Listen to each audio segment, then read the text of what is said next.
Ever since President Trump's win on November 5th, the Biden-Harris administration has methodically escalated the Russia-Ukraine conflict to new heights.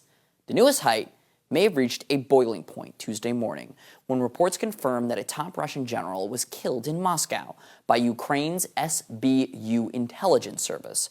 The SBU is Ukraine's main domestic security agency tasked with counterintelligence and responding to terror threats that they deem so. Russia's investigative committee claims that a bomb hidden in an electric scooter detonated outside an apartment building, killing Russia's chief of nuclear, biological, and chemical protection troops, Lieutenant General Igor Kirillov. This marks the highest-ranking military official killed inside Russia since the start of the war in 2022. Ukraine had previously accused this general of being the person responsible for deploying chemical weapons against Ukrainian troops.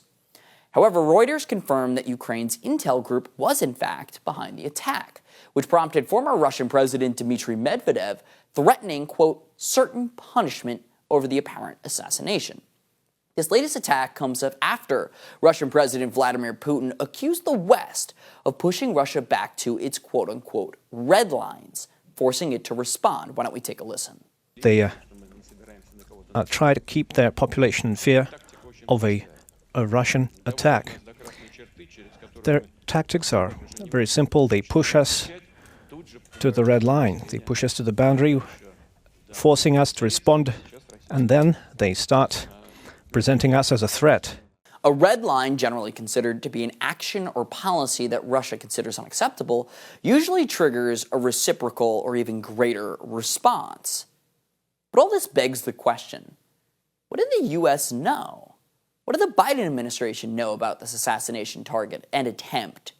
Because if they did, they by all means possibly sanctioned the attack, a recklessly escalatory move that directly contradicts the goal of an incoming Donald Trump administration. And one of the people that came to pay his respects is, as you know, Ukraine, Zelensky. And he would like to have peace. He wants peace. Everyone's being killed. It's the worst carnage that this world has seen since World War II. I've had pictures of fields where bodies are lying on top of bodies. Looks like the old pictures of the Civil War, where just bodies are all over. Just if you saw those pictures, you'd feel more strongly about it. It's got to stop, and we're trying to get it to stop. Well, we're gonna see. We're going to be talking. We'll be talking to President Putin, and we'll be talking to the representatives, Zelensky, and representatives from Ukraine. We got to stop it. It's carnage. This message of peace isn't necessarily a one-off either. It's been a steady drumbeat from the incoming president, actually going back to 2022 and the inception of the war. Take a listen. And now we have a war between Russia and Ukraine with potentially hundreds of thousands of people dying. We must demand immediate negotiation of a peaceful end to the war in Ukraine, or we will end up in World War III, and there will never be a war like this. We will never have had a war like this, and that's all because of stupid people that don't have a clue.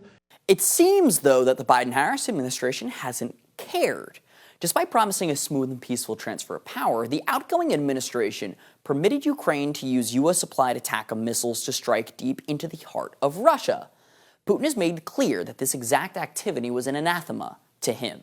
In a Time magazine interview recently, Donald Trump explained Biden's approval on this was, quote, the most dangerous thing happening right now. He reiterated that exact same sentiment Monday in Mar-a-Lago. I think the Middle East will be in a good place. I think actually more difficult is going to be the Russia-Ukraine situation. I see that as more difficult. I don't think they should have allowed missiles to be shot 200 miles into Russia. I think that was a bad thing. For all our viewers asking where One America News is heading in the future, we would like to introduce you to OAN Live. OAN Live is the best way to stay up to date on all of the hard-hitting, straight-shooting, national and international headlines. And the best part is, OAN Live is only $4.99 per month. All the credible, honest, unbiased reporting One America News offers at a fraction of the cost of cable. Just go to OANN.com to easily sign up for OAN Live and stay informed.